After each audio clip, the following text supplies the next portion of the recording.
আমার হয়েছে, ওটা আমার হয়েছে, পিতা গো তোমার ভগবানের জায়গায় আমি সাক্ষী দেবো। কিন্তু যখন আবার বিশাল অসুবিধা হয়ে যাচ্ছে, ওখানেই তো আমাদের ঈশ্বর বলে না মন দেখে ফল দেয়। ঈশ্বর বলে তো আমরা শুধু বলি সাক্ষী দিয়ে দেবো।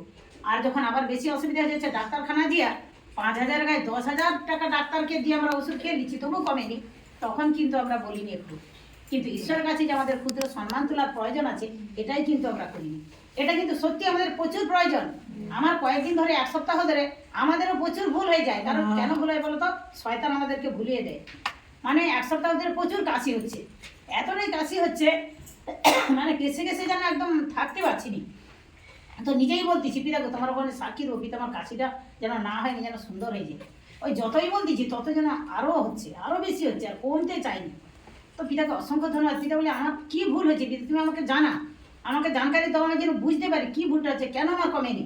যখন পিতাকে আমার মন থেকে বলি, পিতা তোমার ধন্যবাদ হোক, এ তো এত কাশি হচ্ছে, ডাক্তার কাছকে যেতে হবে, আমি ডাক্তার কাছকে যাবো না। পিতা গো তোমার যেমনি ক্ষুদ্র সম্মান করছি, এই ক্ষুদ্র সম্মান রাখছি পিতা, আমাদের কাশিটা যেন আজ থেকে সুন্দর হয়ে যায়, আমি এবার ডাক্তার কাছকে না যেতে হবে।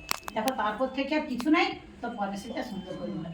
তাহলে এই যে ছোট ছোট ভুলগুলা আমাদের মধ্যে না যেন হয়।